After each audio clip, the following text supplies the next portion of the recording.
Well, welcome everyone to Entrepreneur Stories. And welcome and thank you, Stéphane, for joining us tonight. It's good to have you back at Banyan Workspace. This is a live podcast, so feel free to engage and react. But if you have any specific questions, it'd be great if you could keep them till the end and we can cover them in detail then. Stéphane, you were coding at 10 years old, based on what I read on your LinkedIn profile. How is that even possible? You believe everything you read on LinkedIn? No, it's actually true. So my father bought me my first computer. They were the first home computer, the first personal computer, even though it was not a PC. Yeah. And I just wanted to use it. So I asked my father to buy me a book on BASIC. And I read the whole thing. Yeah. And then I memorized the whole thing and I was able to go through it. And I think we all... You memorized the whole book? Yeah. And I knew how to program after that. I mean, BASIC and first book. And my father didn't believe me. So he took the book one day because I asked him to buy the second book. And he put a random page and say, "Can you do this?" I coded it. And then, all right, that's correct. Then he brought me in book number 2. So, wow. Was it a ZX Spectrum? It was a Texas Instruments 9940.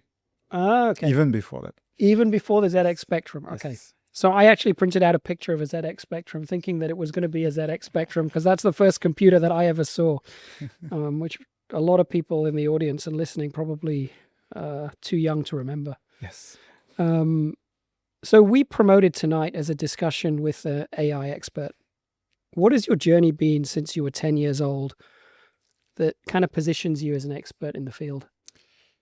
So after getting that computer and really kind of falling in love with technology and everything that technology allowed me to do, I decided to make it my job. So I went for software engineering school back in France.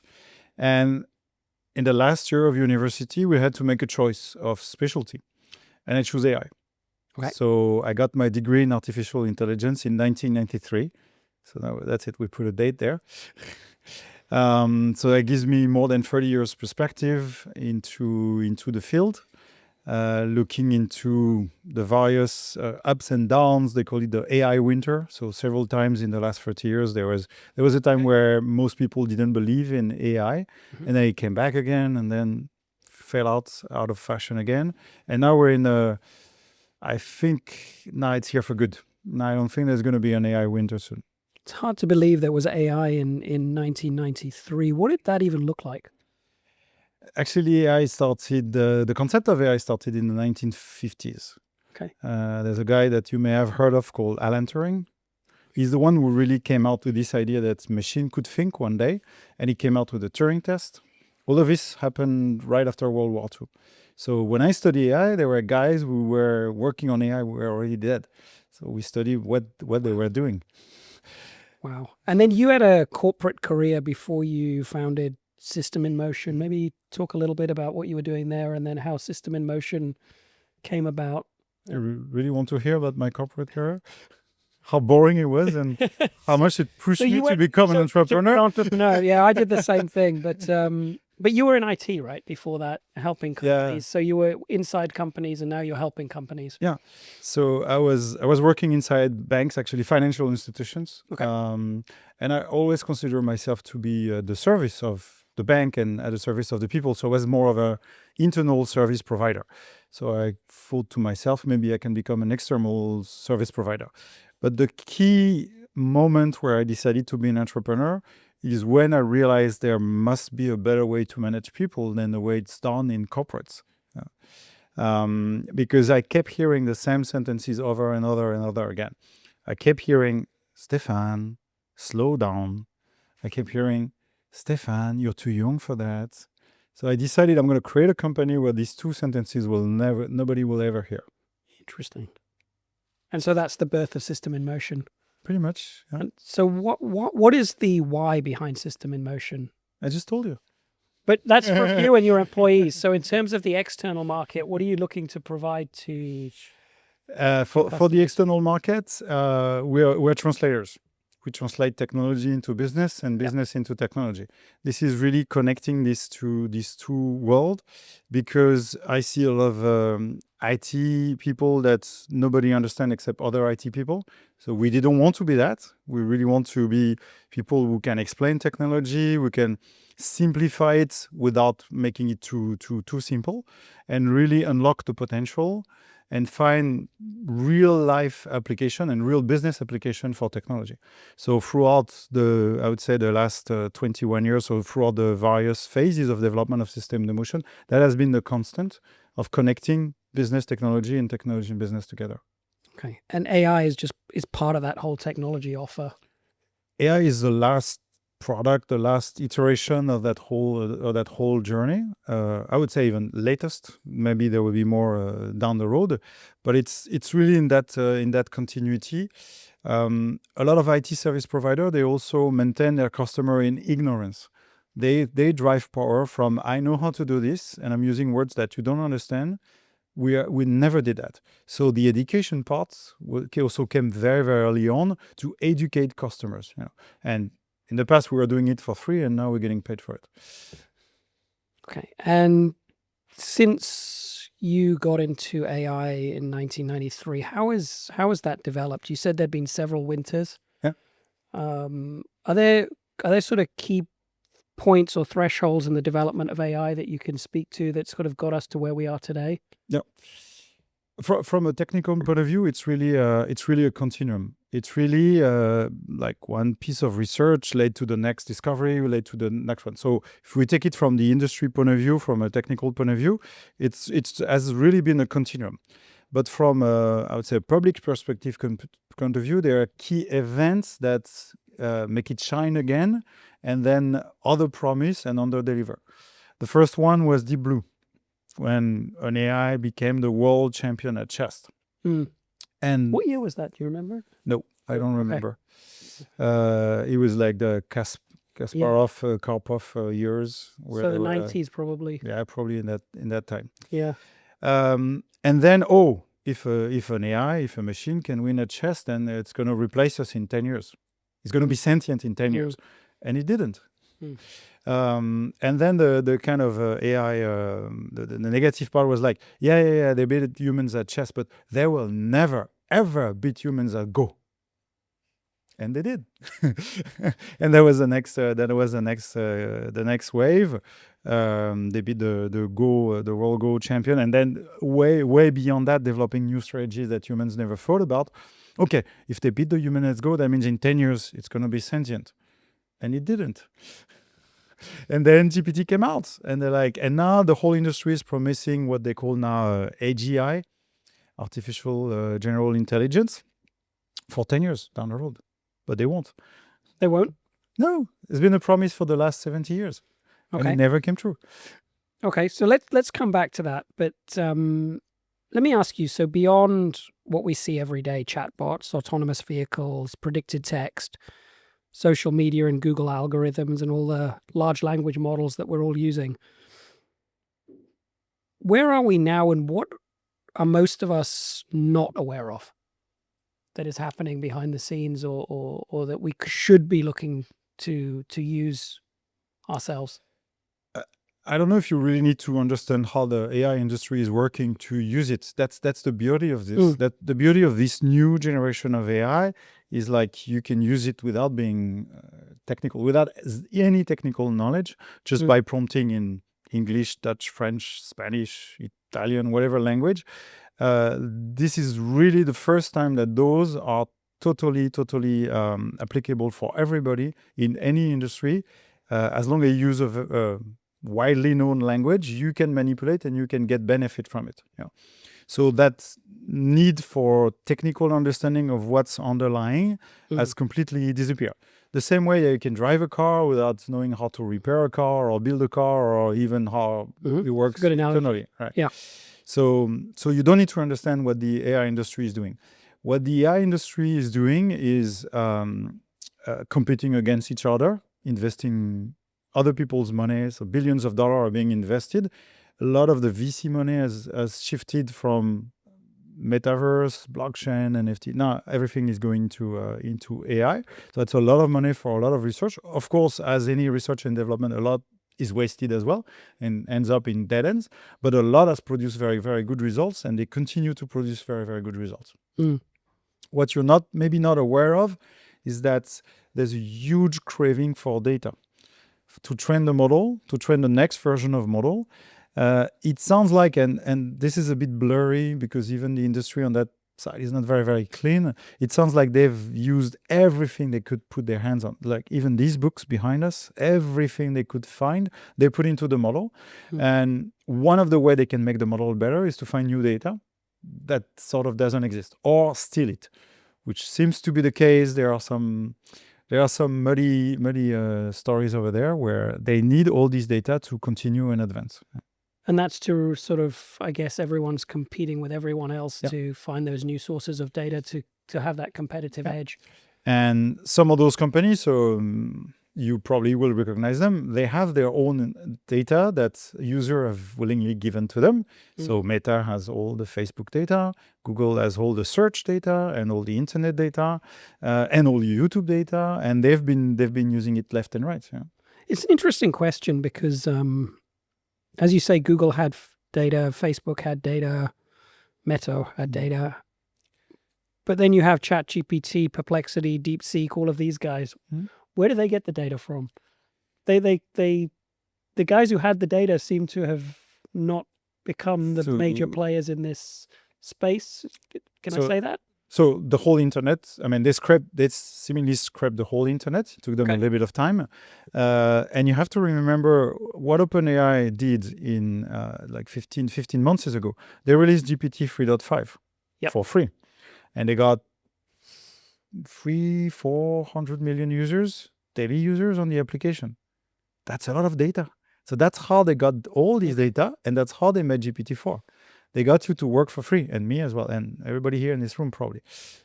That's how they got way much more conversational data than anybody else on the planet. And that was a turning point? For them, yes. For them. Yeah. Okay. So based on what you believe, what do you think the trajectory would be like over the next 3, 5, 10 years? 10 years? Really? You're going to tell me 3 months or 3 days. Yeah, something like that. But there are two sides. Again, there's the AI industry on one side, and then there's the rest of the humanity, right?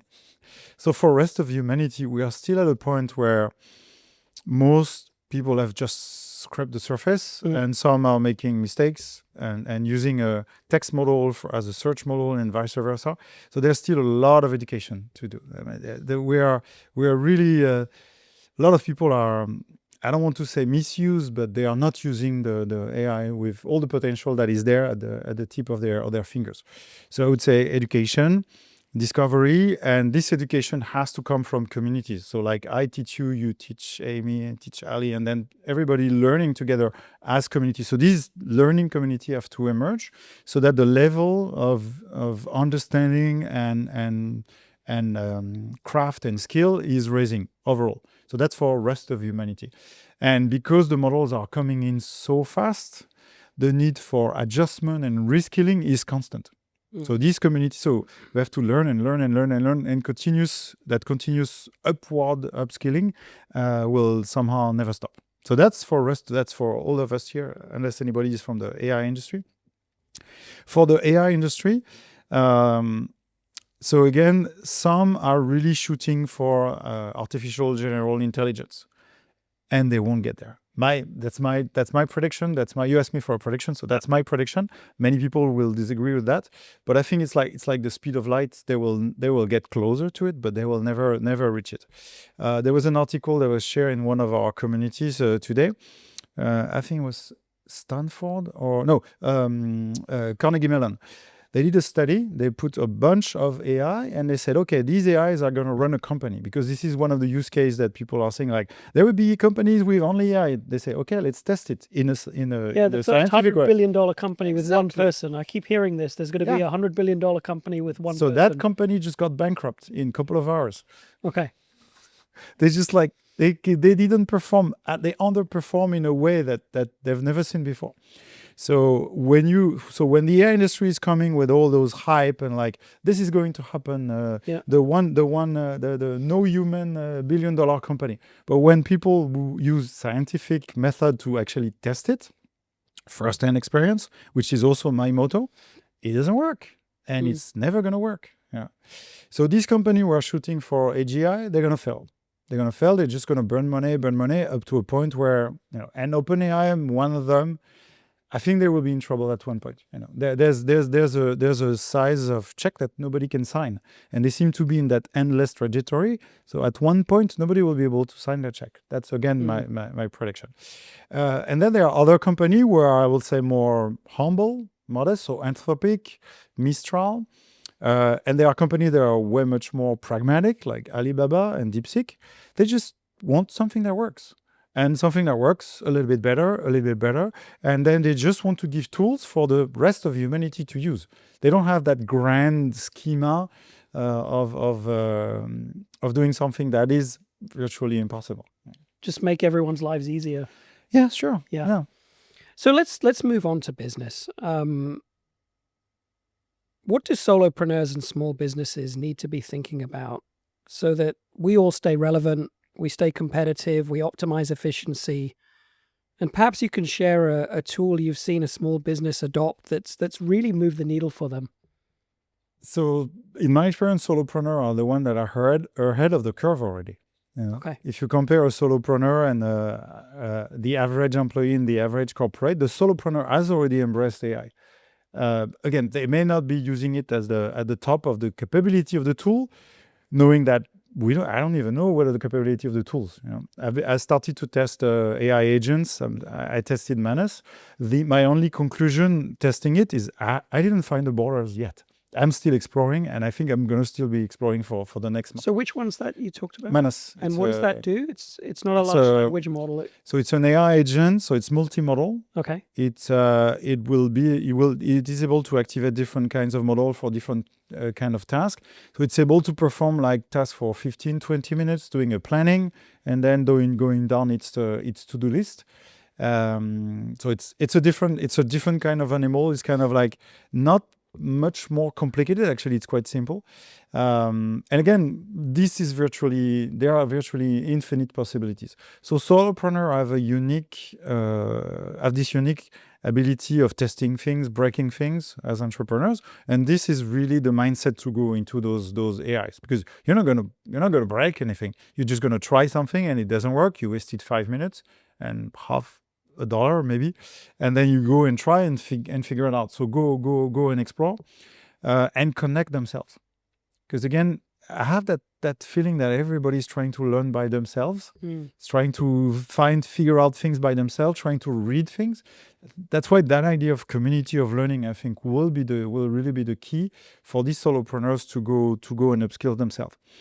The area that seems to be for me the most promising, and it's still a bit imperfect, is video production.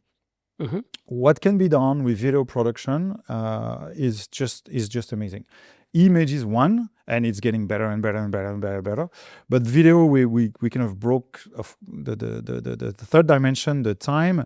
We're breaking something, and people who have that ability for storytelling, now we can tell stories with video. And we know social media is craving video so much that this is really the next, for me, this is the next frontier that is actually already here. Yeah. So we've got Wilson recording today with a normal camera and stuff. What would an AI, I guess, improvement on that, what could it look like? Yeah, you have two ways to use AI in that context. So you could use AI to make us look like cartoons, and there was a big meme that I really don't like about making us look like Studio Ghibli, and that's infringing on their copyright. But there you could take the whole video and turn us into a Ghibli studio kind of movie. I don't like this one because we are trying to replicate reality, or we are trying to distort reality. Yeah. Mm-hmm. The second use case that I really like is to create something new out of nothing, and create something that doesn't exist. Create a fantasy. Have have a view, imagine something that doesn't work. So more, not so much science fiction, and science fiction is also one of these what is avenues, and create something that you can't even shoot, that like that doesn't exist, like nobody has done before. And these again are infinite possibilities. So that's like marketing content, that you want to create something that's different, or Yeah. something engaging that people haven't seen. Just something you like. That's Okay. something that just express the creativity. Yeah. Okay. When a year, a bit more than a year ago, I had not really a fight, but I had an argument with an artist I respect very much. He's a Spanish guy who lives in Shanghai. His drawing are just amazing, you know. And he was coming up against AI image creation. And that was at the time when the writer guilds in the US was on strike against GPT coming out. So there was that whole like anti AI creativity. And I'm like, yeah, sure. You don't like AI generated images, and you don't need AI generated images because you can draw, but I cannot draw. All right, so I cannot draw, and you can draw because you spend the last 40 years of your life drawing, and I spend it playing with computers. So we took different paths. So you have that ability, and I don't. What AI does to me is I can express myself visually. So I have a new skill. I don't call it art. I'm not coming into your territory. I don't call myself an artist because AI can generate images for me. But I have this ability to express myself visually that I didn't have before. Yeah. So for me, this is a very, very useful tool that gives me that extra I like that. That's ability really of expressing interesting. myself. Yeah. And now I can express myself with music. I can express myself with video. That's the short of it. I love that because I can't draw for shit, as anyone who knows me will confirm. So we talked a bit about solopreneurs, and how, you know, they're almost at the cutting edge because they have to be. And I kind of understand that. I actually read something this morning that said we should consider AI as a free employee, in a way, which, you know, I think it as a resource, you can lean into it and consider it as your partner. But in terms of small businesses, what would you say about small businesses trying to stay relevant, competitive, and optimize efficiency? What do you see out there that's working and what's not working? So what's working is so you have we've identified 8 types of models. There are here actually. You can see them there. Yep. So we identified 8 models. Each of the one can help you with different types of tasks, and depending what you want to do, you have to know how to pick the right one. So everybody has tried GPT or an equivalent of these things. And it can help with any time you need to write anything, basically. But you have to understand how it works, and you have to understand what it can do and what it cannot do. Yeah. You have to understand that you need to give the ideas. The ideas will come from humans. The tone, the idea, the insight has to come from the human. You know, and as long as you have that, you can shorten it, expand it, rewrite it, correct it. You can make it into a long piece, short piece. You can adjust it for different types of social media because you have character limitation. You want 3 hashtags, 1 hashtag. So all this nitty-gritty production for social media, also processes. These text models are very good at writing a process, you know, making it one by one. And then beyond that, there are many more use cases. But the key is to optimize the use case one by one. Because if you do different things every hour, you're not really capitalizing on any asset. You know, if there are things that you do every day, every week, that's worth investing a little bit more into a good prompt and making it better, and then it's getting better and faster as you go along. And this is the way. So that employee, the way you train that employee is by improving the prompt. It's by improving your prompt on the text. You know, and then for video, same thing. How to do video? So I'll give you one tip on video. I think all the video models are like this. Text to video doesn't work. So it's there, but it doesn't work. If you do text and you expect a good video, that's usually terrible. What works is image plus text plus video. So you start with an image that you like, and then you make this image the first or sometimes it's the last, but most often it's the first. You make it the first part of your video, and then you describe a view. And that gives you way better results. Once you figure this out, so I just save you, like, if you want to do video, I just save you like 10 hours of work of fighting with the model and the way. So again, going back to this learning community, so these are the tips we have to share with everybody. So the solopreneurs save time instead of wasting time, because you can waste an entire day playing with technology and not getting anything done. So keep in mind your productivity objective. So I'm sure people are interested in the 8 models. So I'm just going to read them out here. So the text model, which I guess is the one that everyone uses the most, the normal large language models. The image model. So create an image from text. Okay. The search model. So this is a bit more subtle. So these are Perplexity, the Bing Copilot, Google Enhance with AI. Okay. The video model. So creating videos from image and text. The music model. Creating music. The voice model, so creating voices. So if I want to create the voice of someone famous, I could use a voice model to do that. But the very important part, so voice model, they will always come out. They never stutter, they never they never pause. So that gives you like voiceover or things like that. Interesting. Reasoning model.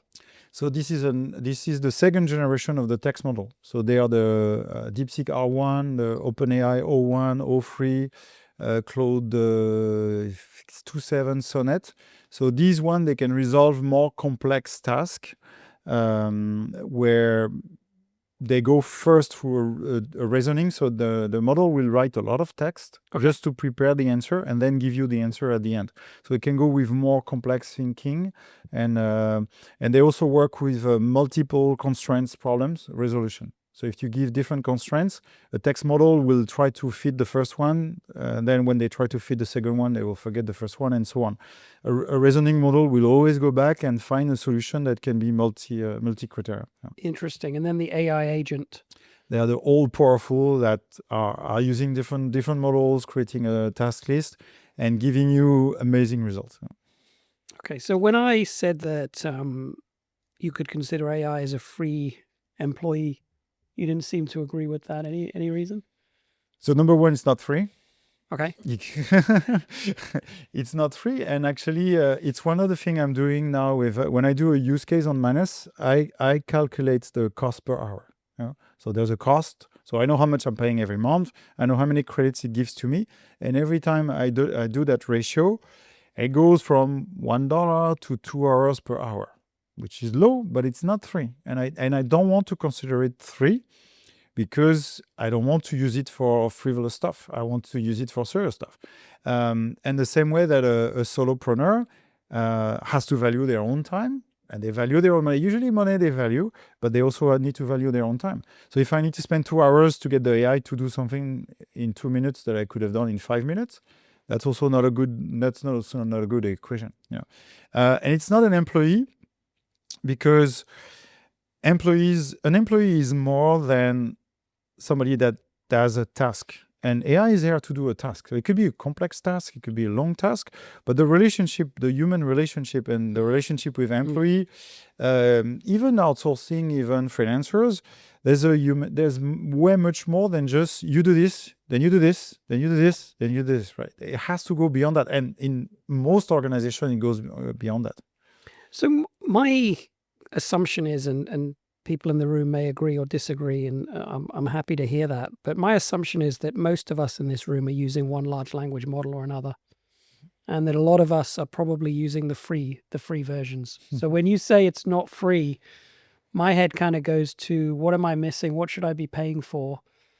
But you know the saying, when it's free, that means you're the product. Okay. So help me understand what I'm missing then. What should I be thinking about if I want to get more out of AI and get my team to improve their productivity, optimize efficiency, all of that kind of thing? Is it just better prompts in a free online version of a large language model, or is there something else we need to be thinking about? So when you use the free model, that means they're using your data.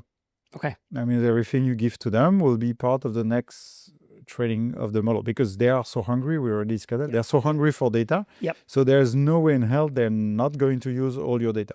So if you use AI on confidential information, this is not confidential anymore. Okay. It's not in Hong Kong anymore. It's not in your company anymore. It's out there somewhere in the cloud in one of those servers. So for solopreneur, I mean, there is still sensitive data about customer, about suppliers, about finance that you don't want out. So you either you send it out and it's leaked, or you don't send it out and you have to anonymize everything and you're losing all the benefits Yep. of the large language Yep. model. Yeah, that's the first point. The second point, if it's free, you don't value it. So you don't use it properly, and you maybe don't really think about the best use cases of using it. When you start paying for it, and especially if it's pay by credit, a lot of those models now have a pay by credit model.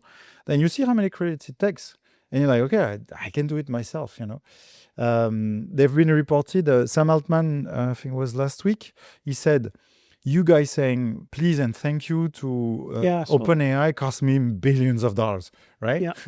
Yeah, because it's free, so Yeah. you're not paying for it. And some people, some sustainability experts, I heard sustainability expert a few months ago saying some people are asking GPT to do 2 + 2 = 4. They're like, this is madness. This is a sustainability disaster of using such a powerful tool to do something that you could do by yourself, but even a more complicated things. You have a calculator on your phone, on your watch, on everywhere, right? So making it free is good as a freemium. Actually, a freemium model is good. Like, I'm giving you 2,000 credits to try it for free, and most of the AI models now are working this way. I'm giving you enough credits to try it. If you like it, then you have to pay. You're running out of credits, and now you need to pay, and you're going to use it for something that is valuable for you, and you're going to think how to make a better use of it. So in the simplest terms, there are these 8 models, and under each of these, under each of these 8 models, you've listed some of the specific AIs. So all of these have or most of these will have some kind of a free offer, but also a paid for. Some don't have. Most of them I see don't even have a free offer. They give you they initialize your account with an opening balance of credits. For you to play with it. Some don't give you enough. Some they give you like a credit for one task and then you can't figure it out. Some they give you credit for maybe so video. If I take Kling, for example, the one I use for video, I think I was able to create some videos because they give you also a little bit of credit every day. So if you're parsimonious, you can do it. But there's a point where like you want to go, okay, I want to go do a bit more video than I need to purchase. And I've played enough around to know that it's good. I know how to use it. And I know it's producing what I want it to produce, which I think is a way better model than the free model. Okay. So I'm stuck in the free use of DeepSeek and Perplexity right now, and obviously missing out. So let me ask you this. How would you go about introducing AI into a company's operational protocols? When you're advising companies and they come to you and they say, we want to take a step forward. We want to be AI enabled and get all the... What should we be thinking about? It's very simple. Step 1, training. We train not necessarily everybody, but at least we train enough people so that in this company we find the few employees that have the agility and the capabilities to really move forward. They tend to be younger. Sorry, that's what we found statistically. And then these people, we give them a badge. We say, you're an AI champion. That's it. You have this badge. And your job is to learn. Like, you go ahead, you learn, and you come back and you help everybody else inside the company. And the game and the trick is to find 1 or 2 employees in every single department of the company to make sure that they are lifting everybody.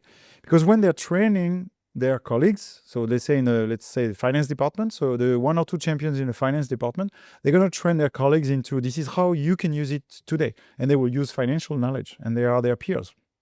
Even if they are younger, it's like kind of reverse mentoring. So they can really lift everybody up. And in that process, they will discover their best use cases. And then, and only then, we can go and come back with the IT guys And now we're going to start and program and automate those use cases that are coming from the user and kind of bottom up this way. And this, we are convinced that this is the best way of doing it, because this will ensure 100% adoption of the technology. Before this generative AI and the more predictive analytics and all this kind of technology, the way companies used to sell them is like, okay, Rashid, you're quite good at what you're doing. You're like 75% accurate. Here's an AI. It's 92% accurate. It's better than you. It's going to replace you. And you have to listen to it. So by putting human versus machine and the whole trauma of like AI is going to take our job is coming from that way that company used to sell AI in the past. Okay. That's why we completely flip the script. We flip the script to say AI is here to help you. And we give you everything you need to figure out the best way AI can help you. And we are convinced 100% that users will say, I can do this. Can you help me do it faster? I can do this. Can you help me do it faster? So then the user will come out and they will ask for the help to make it faster and faster and faster to make them more and more efficient. So if I look at a typical company, you've got your accounts department, you've got your planning department, you have your marketing department, you have your sales department. My guess is that there is a specific AI model or a selection of models that each department could use to improve their efficiency. Mm-hmm. And the idea would be for each department to identify what it feels it needs help with, how it feels it could get more efficient, and then each department would individually find preferably young people who are a little bit more tech savvy to start to engage with the AI. Yeah. Again, going back to something we already discussed, the great thing is like once you put the model there and you give the little tips like the tips I just gave you, like use image first before you make the video. Yeah. So all these kind of tips, like maybe 100 tips like that. After that, you have complete freedom to use it and experiment by yourself. Okay. And you can do semi-manual, semi-automated way. You can find your own way. You can find your own path. Refine it to a point where you say, it's great. I just don't want to do it every morning at 9 by myself. Automate that. And save me that few copy and paste that I have at the end. And if it's on a task that they are doing enough, then there's an ROI, and then the company will be very happy to take it away from their hands and make that extra step. So in a model that you pay for, you have more privacy, or you have complete privacy. The best way is to bring the model inside your own company. Inside your own company, yeah. Okay. So it's to take that model and bring it inside either the private cloud or even on premise. Okay. That's the only way a company can be private. Can make sure that the data is not leaking. Yeah. Okay. All right, that makes sense. What are the biggest mistakes that you see? How long do we have? Small businesses making when adopting AI. And what were the biggest hurdles you see? The biggest mistake I see over and over and over is the confusion between the text model and the search model. Okay. And people are using GPT to do research. And some version of GPT have access to the internet, but somehow unreliable. But some version of the text model don't even have access to the internet. And then they are like, come out, this is rubbish. A search model, either external or internal, it is configured so that first they will find the source of information and they will bring it back. But the best way, and I've playing also with the AI agent, the best way is even to identify a trusted source of information by yourself. And then you feed it to the AI. So for example, companies say, okay, we do market study with AI. Say no. You find a trusted source of information. So you already buy that report from Gartner, that report from Deloitte or whatever. Yep. Then you know they are trusted. Then this becomes your source of information. Then you feed that to the AI. And then you can start to do some interesting things. But if you want to save that step, you're in for trouble. Yeah. Same thing with lawyers. You have to use AI in combination with the law. You have to give it the law. So now you have services on the internet that have already downloaded the law from the internet, and then they put an AI that is restricted to only use these laws. And then in case law, that's a little bit more complicated because you need all the cases together to make sure they don't invent new cases. They don't hallucinate on new cases. So this is the most important part. You have to vet the source of information or the information itself before you give it to the AI for good results. I even had, I'm not going to name names, but I remember very vividly, somebody told me, oh, can I use AI to make a customer testimony? I say, sure. You interview your customer, and then you have the transcript, and you download. It's like, oh no. Can I use AI to do customer testimony without interviewing my customers? Yeah, I didn't answer that question. Yeah, fair enough. Fair enough. So that's an example of I hope she's not how listening. you shouldn't do it or how it doesn't transform business. But is there an example you can share of how one of your customers or an SME has really transformed their business with AI in a way that we can sort of replicate? Not that many companies today. Really? Most companies are still at the starting point and are still trying to figure it out and are still doing baby steps. Yeah. So let me ask you, how are you using AI in your company? I think we produce 1,000 times more social media content than before. Okay. Without hiring anybody. Okay. Interesting. And we keep producing more. On the IT side, so for the IT people who are listening, developers don't like to use test cases, so automated testing of software. The team is producing like 1,000 of them now, catching up actually from several years of not doing it. So it's both a bad thing and a good thing. They're catching up with that. A lot of my employees, so in China, none of us are native English speakers, but the quality of what we produce have increased a lot. And on the sales side, we shrink from 3 hours to 20 minutes to prepare a commercial proposal. Oh, interesting. Yeah. And also we are also using AI to test. So this one, I believe they don't do it systematically because it gives them a little bit more work, but we can use AI to test commercial proposal. Say, pretend you're a customer. If we send you this proposal, what are your questions? What is unclear? What question are left unanswered? Yeah. So based on everything that you've said, if I wanted AI to help me to develop a sales proposal, the best way to do it would be to feed the AI all the sales proposals that we've done in the past. Not necessarily. Okay. So how would you go about it? The best way is to use it to tell AI, these are the commercial proposal, and from then write my playbook and to review the playbook. And then give the playbook to the AI. Okay. Yeah. So one of my friends has coming out to say that the thing that really is going to have value is a framework. How do we do things? What is the most efficient way to do things? And then you give that to the AI. Because if you have 100 commercial proposals for 100 different customers, there's too much variability in there. But if you say this is the best way that we've identified that we can develop a commercial proposal, then the AI can go and follow it. And it's not going to be like a very old sales guy, like, I know how to do it. Yeah. So the AI will follow the script, where the salespeople will not follow the script. Interesting.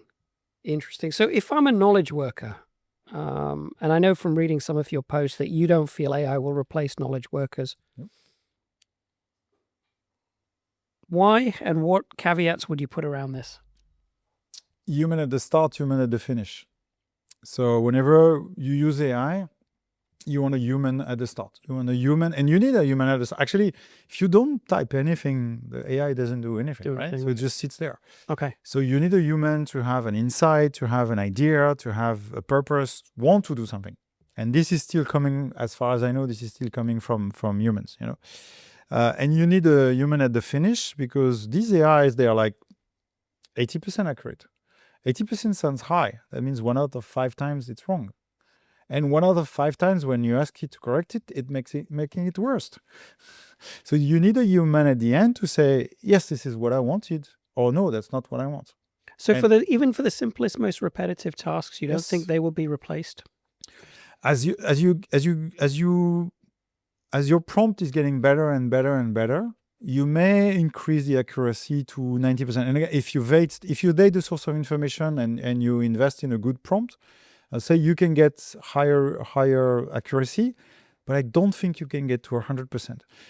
That's the price we need to pay for that wonderful creativity. That creativity is coming from a certain type of randomness that are in all those models. Those models, they have randomness built in, so they are more creative and they go in different avenues. And sometimes they give you a better result, sometimes it gives you a genius result, and sometimes it doesn't give you at all what you are looking for. And you have to know that it's there, and it's inherent to the way those models have been tuned. Okay. So if I'm an individual working in a company, a bank account, accounting firm, marketing agency, what do I need to know? And what should I be thinking about to stay relevant and to sort of stay ahead of the curve? I would say, hopefully your company is going to purchase my training. That's Okay. number one. Okay. Then you're in luck. And number two, stay informed on what's happening. So register to my newsletter, which is free. Okay.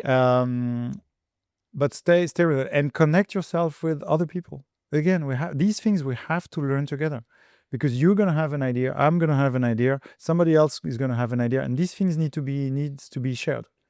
And that's really important. Okay. So what's the one thing that I should email my boss, IT department, HR department, to provide training, I presume, for the team to bring in some outside expertise and help us? Yeah. So training is just, you're just purchasing time when you purchase training. Right? Okay. All the things that everybody is teaching, you can figure out by yourself, like the theory of relativity or how to cook lasagna. You can figure it out by trial and error, right? So you're just buying time. So somebody has done it before, and maybe hopefully made it into a nicely packaged pedagogical way of teaching you things. So you're just saving time. So this is just an accelerator into, again, mistakes that you don't need to do because somebody else done that mistake before. And then again, practice makes perfect. So if you go for training, sometimes we have people who want to purchase training from us, but they don't have their corporate infrastructure ready. And I say, are you sure you want to? Because you're going to have the training, and then in the afternoon, they go back to the office, and they have to either leak data outside by using their own free GPT or DeepSeek, or they are not going to practice. So it can be a fun activity, but they really need to be able to practice from right away in the afternoon and do it more and more and more and more. And again, share with their colleagues. So training is still the step one, but it has to be in an organization that is ready to support people to do it in a safe and compliant way. So in a bigger company, department-specific training? Not necessarily. Not necessarily. The first one, there are really some basic principles that everybody needs to know. And even so, in company, you'd be surprised. Some didn't touch AI yet to this day. Some people have never touched it, because they are too busy, busy, and they haven't done it. Some people, they don't use it inside a company, but they use it in their personal life. These people are interesting, They don't feel they are allowed to do it in the company, but they use it for homework. The most common use case is they help their kids with their homework. And then some people have used it for work, but they probably have developed some bad habits. So we are coming more to correct them and teach them why some of the things they're trying to do doesn't work. And that they are hitting their head on the wall and like, why the AI doesn't do this? Because it doesn't have the capability of doing it. But we teach them why. So you mentioned homework. What advice do you have for young people in their teens or their parents about the world they're going to live in and hopefully work in, and the skills that they should be thinking about developing? So I just finished a course on innovation and creativity at a business school back in Shanghai. And on the first day of the first day, I think I told them I was an AI expert, but I think they heard it before or they looked at my LinkedIn. And then one student like, can we use AI for homework? I say, sure, you can use AI for homework. But if you stand here and you don't understand what's on your PPT, I'm going to give you a bad grade. All right? Oh, okay. So I started to think about it. I say, you can use it to accelerate your learning, to accelerate your preparation, to accelerate your research, to combine information. But at the end of the day, what I'm going to grade is not your ability to make that wonderful PPT. If you turn around and you have no clue what's written there, and you don't, and I ask you one question and you cannot explain, I'll give you a 0. Then let me ask you a question. Why do you think I allow you to use AI? And I was looking for a very specific answer, and it took 5 or 6 trials. It's like, oh, it's gonna be faster. It's interesting. We can save time. We can make it. We're not English because they're also not native English. And finally, one student got it. Like, you allow us to use AI because when we get to the company, everybody will expect us to use AI. I say, yes, of course. And we cannot shut down education, and we cannot tell young generation don't use AI because I don't know. I mean, you forced me to make a lot of prediction about 3 years, 5 years down the road. But what I know for sure is that in a few years, no company will hire somebody who say, I'm not touching that thing. I don't want to use AI. Stéphane, what have we not talked about today that you think we should have touched on as it relates to AI in business? Because most of us here are looking for ways to improve efficiency in our business, maybe improve our customer outreach. As you said, you create thousands and thousands of pieces of content. What advice would you have for business owners in the room? Because we're all running small businesses. So I would say, experiment, keep experimenting, but at the same time, build some assets. So mainly prompts, prompts. I mean, it's a combination prompt and tool, So try to build some assets, not necessarily on the task that you don't like, because that's a bad driver of like, I don't like doing this, so I let AI do my accounting. Maybe not, right? So you may have to go and look for tasks that you actually like doing, but AI can save you an hour. But at the beginning, it's going to be 10 minutes, and then 20 and 30 and 40. So the best driver of choosing what AI can do for you is how often you do it. We're discussing before the podcast with Ali. Is like, how many times? I asked him several times. How many times do you do this? How many times you do that? How many times you do this task? And we do the same thing with big corporates. So the frequency of that task is going to be a good driver of ROI. Should I spend half an hour to figure out how to do this task that I'm only going to do one every year? No. Should I invest 1 hour to get a very good prompt for something that I do every day, every week, several times per day? Yes, that's worth your investment. So the frequency should be a driver, but it's the same thing as delegation, because you're delegating to the AI in some way. We tend to like, I like doing this, so I'm going to continue to do this. No, this is the one you have to give to the AI, and then you don't like to do that, but AI cannot do it for you. So frequency is the first thing to have in mind, and the second one is, don't spend too much time trying to do it. If the AI cannot do it, then okay, that's it. Sorry, you have to use your hands and your brain to do it by yourself. So frequency, and can you do something that is half as good as you want it in a few trials? Then that means you can pursue in that direction, and you can start and optimize that task. Optimize. And again, if you have some IT friends, they may help you to find another tool that can do it better, automate it, or schedule it, or send you some reminders. And step by step, you build your own system using AI. Because the best part of the AI is like, we don't need so many developers.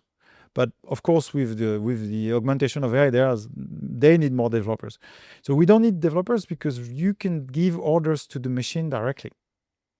Because you can type in English in a language you understand, and you can ask the machine to do something for you.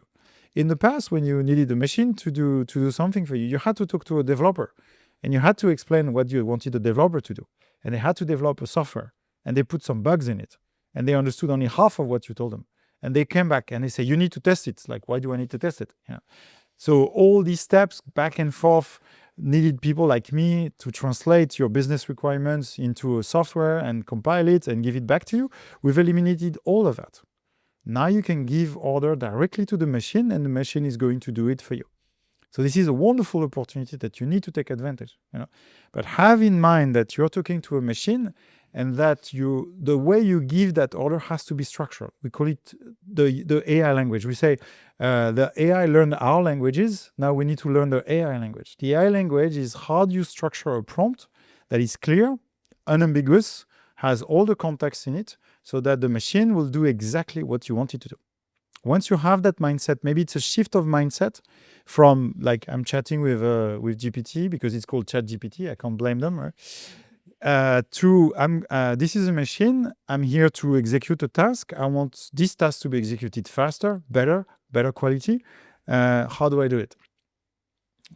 It's interesting. One of the things that you hit on there that I kind of took away is that you have to keep iterating and keep going back to get to the point that you're hoping to reach. Yeah, which reminds me of one more tip. Save your prompts.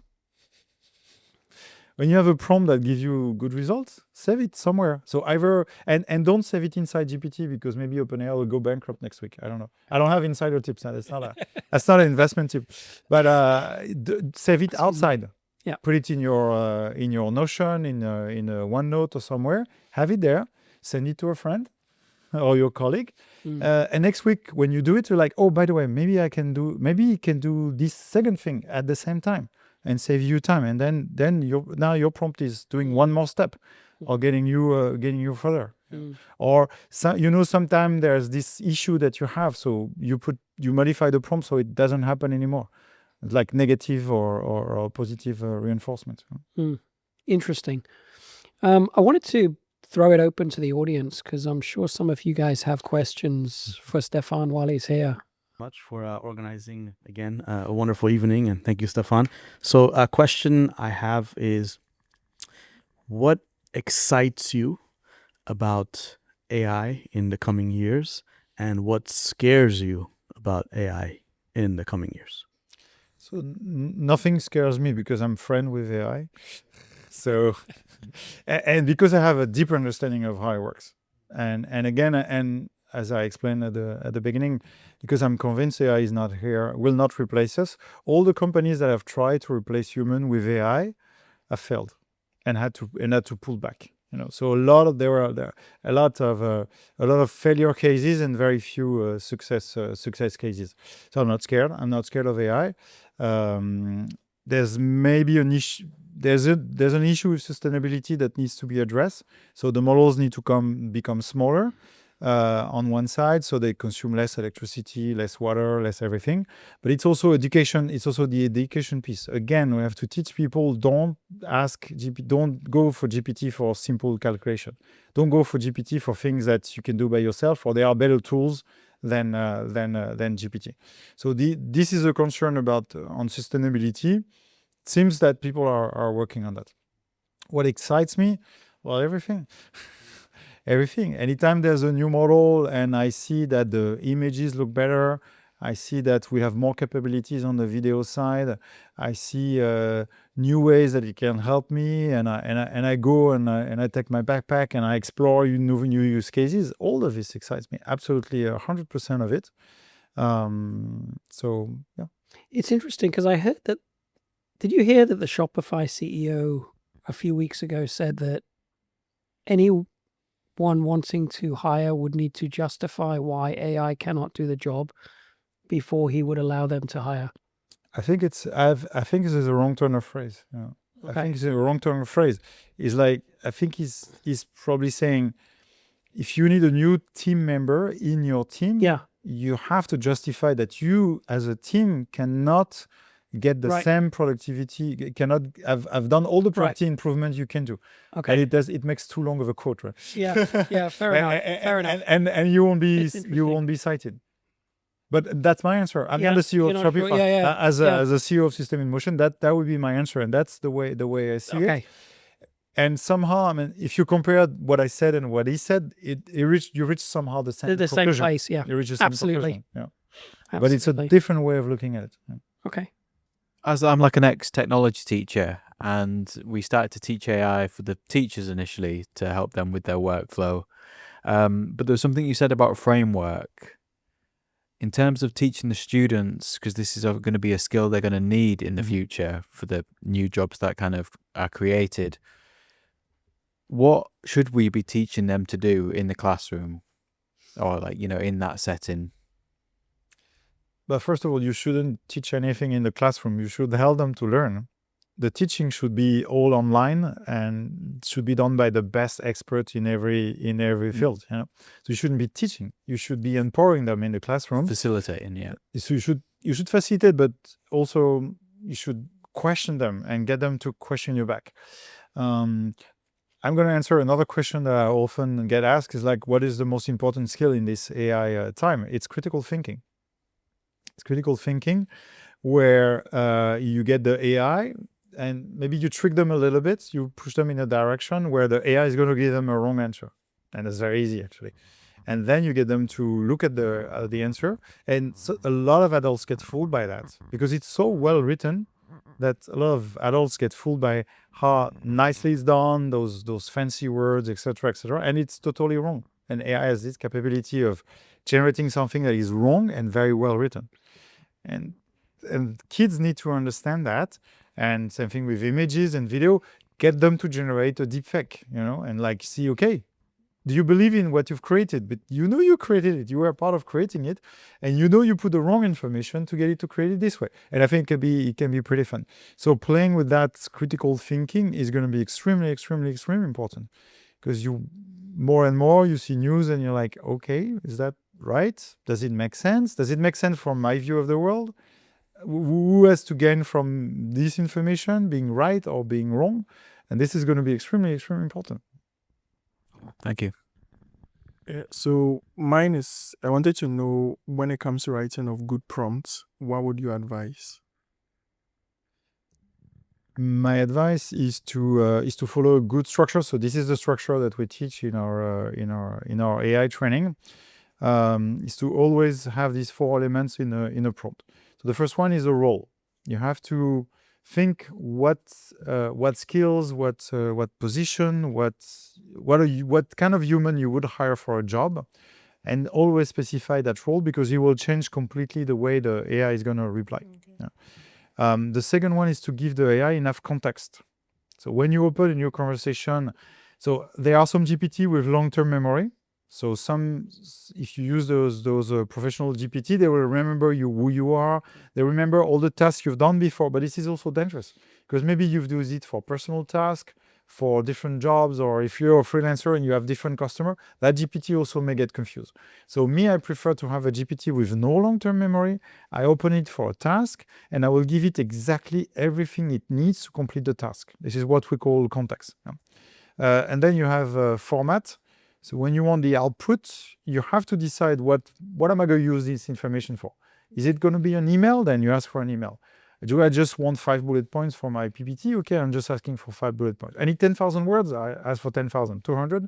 I need a table. Okay, I want it in a table. What are the columns? So this format will save you time into not copy and paste without reading, but reading it and is being as close as the final product as it is. And finally, comment. The command has to be extremely precise, has to be an action verb, and has to be directing the AI into what it needs to do. And as Sam Altman, don't say please. You don't need to say please. Now, don't be rude. You don't need to be super polite, but you shouldn't be rude. If you're rude, if you use foul language, you're actually going to attract the model in some areas of its learning data that are going to give you rude answers back. So there are fields against profanity, but the style is not going to be good. So you don't need to be rude, but you don't need to be super polite. You just need to be, I would say, factual and neutral in what you're saying. So if you use RCFC, that's the framework that we've developed: role, context, format, and comment for text. Thank you. I am someone that is actually scared of technology, mostly because I'm scared of the way we as human beings are using it. So I think I'd like your point of view on ethics and AI, and how do you think it will evolve? So there's one part that is left, that is going to be left to the humans to behave ethically. The same way you can use a knife to cook and feed your family, or you can use a knife to stab somebody, and it's the same knife, right? And those horror stories are made of household props that you can twist there. So there's always going to be one side that is going to be left to humans, but there are some deep important issues that needs to come from regulation. So the AI regulation, so there are some in Europe. So there's the AI Act in Europe that has done some groundwork that is a little bit abstract in my point of view, but there is some groundwork. There's at least that statement that we need to do something about it. And it's not because the technology can do it that we should do it. And this is a very strong message that has come out. So it came out from the EU, China came out with its own regulation, and US failed to pass its regulation at the federal level. But in California, they already have some of those regulations that are coming. So regulation about what you should do and shouldn't do with AI. And the very important piece is to bring that back to the AI industry itself. So should the AI industry be liable for models that somebody is using, so not them, but then a user, and damage to society, to company, and etc. And I heard a very nice analogy the other day. When the first cars came out, the car manufacturer were not liable for car safety. Not at all. So if there was an accident, there was the driver's fault. But then some norms and regulation came in. It's like you need a safety belt, and you need an airbag, and you need a crash test, and you need all of that. So that transfer of safety from the user responsibility to be partially passed back to the manufacturer is what needs to happen with those AI companies. It's going to take time. Regulation always running behind the train, but this is what's happening there. And the case that I always get back to, because it's a tragic case and people should be aware about it. I think it was last year in April, a young teenage boy in the US committed suicide. And when they went back, when the mother went back to the phone, she discovered there were some discussion between that young boy and an AI, and that he shared his intent of ending his life with the AI, and the AI didn't broke character. The AI stayed into the fantasy world and stayed into this discussion. GPT doesn't behave like this. So when a user shared suicidal thoughts with GPT, GPT stops replying as GPT and just send out a notice about a helpline in the US, and just breaks the conversation and say, you need to call a human. You need to act right now. And GPT did that on their own, but again, there's no regulation. There's no regulation about what should happen, and that company, Character AI, is in trouble because there's a lawsuit against them for not breaking character. But somehow they didn't break the law because there is no law there. So all these ethical concerns, unfortunately, we cannot make a full list of them, and there needs to be drama. There need to be strategy for the regulator to come out. But there are a lot of things that need to happen, and there are a lot of safeguards. I usually take the same examples because I know there's a lot of trading in Hong Kong. If you want to ship a Christmas light to France, you need a third party to test that light. If you ship an AI model to the world, nobody asks you for anything. And the AI company, they have their own standard, and OpenAI has actually standards that are sometimes more strict and sometimes looser, depending how close they are to the next round of funding. Yeah. So there is a need for that third party of assessing the models, how dangerous they are, which one can go into the market, and how those AI should behave in these different use cases. When are we reaching super intelligence? What's your personal prediction and why? For me, never.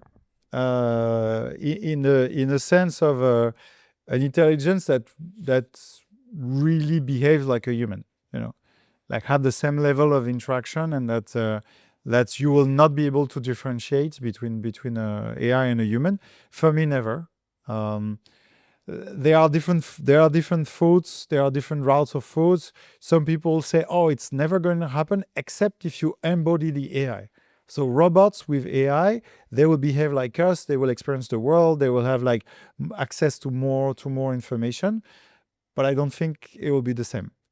There's an illusion. So even today with text models, there's an illusion of emotion, there's an illusion of empathy, because they're using the same words, but it's not the same. For me, it's not the same. So I would say never, but the problem is like people have different definition and people have different expectation. And also you have to remember that a few of those AI CEO have a bit of autism. So maybe their scale is also skewed a little bit. So their level of empathy is maybe not the same as us here. But jokes apart, I would say I will say never, and I hope never. And on that, I kind of go back to Charles' fears, like, because it will really change the structure of the society. Hello. I'm in academia, and I have two questions regarding that. One question would be this: I wrote an academic book and recently published it, and I used ChatGPT to help me articulate my original ideas to improve my writing skills. And I also inputted my chapters to translate the content into a different language. Now that you did that and the book is published, how much of the original content is now public? My academic work now, is it because I used ChatGPT to help me write the book, is now all that content now? It's part of their model for sure. They must have used it in there. Now, does it mean that people can find it? Not so easily, but it can be triggered. So some sentences may happen here and there. Some ideas may happen here and there. Now, it may help you sell out your book, because the title may come out somewhere as an expert in that field. Oh, okay. So it could be a blessing or could be a curse. That depends. Okay. Oh, thank you. Okay, another question is, as an educator, how best to encourage my students to use AI to write an academic paper, but without plagiarism? And how do you help them? So actually, chances of plagiarism with AI are fairly low, because there will be original creations, because there will be a text that is being generated. So the chances of being the exact same words are actually low statistically. It can happen, but on the opposite side, when you need an exact quote, if you use GPT, usually they come out wrong, unless they're super famous and they've been cited like 10,000 times. So the advice is, you can use AI to help you polish. You can use AI to maybe generate more ideas, or you can use AI somehow as a coach to help you think better. Mm-hmm. But at the end, it must be your ideas. Yeah. It must be your research, and you must understand everything that is in your paper. And again, you must have a deep understanding of everything that is in a paper. Now, is it possible to have a deep understanding of something you have not written? That's a question I send back to you. Okay. So how can a professor discern that this idea comes from the student versus this idea he stole it from the AI? Ask them question. Have you ever seen a TV anchor interviewing somebody about their books and they don't know what's in their book because they use a ghostwriter? Use the same technique? Okay. Interesting. Thank you. Stéphane, thank you. Thank you for being here. Thank you for sharing your expertise and insights, educating us, and also, I think, reassuring us that we're not all going to be replaced. Not everybody here will be replaced. Maybe a few, one or two. But maybe giving us some things to think about in terms of how we can improve some of the way that we're working and be a little bit more successful. And thanks to everyone here for joining us tonight. And yeah, we'll have some drinks and sure. Thank you again. Thank you. Thank you. Thank you.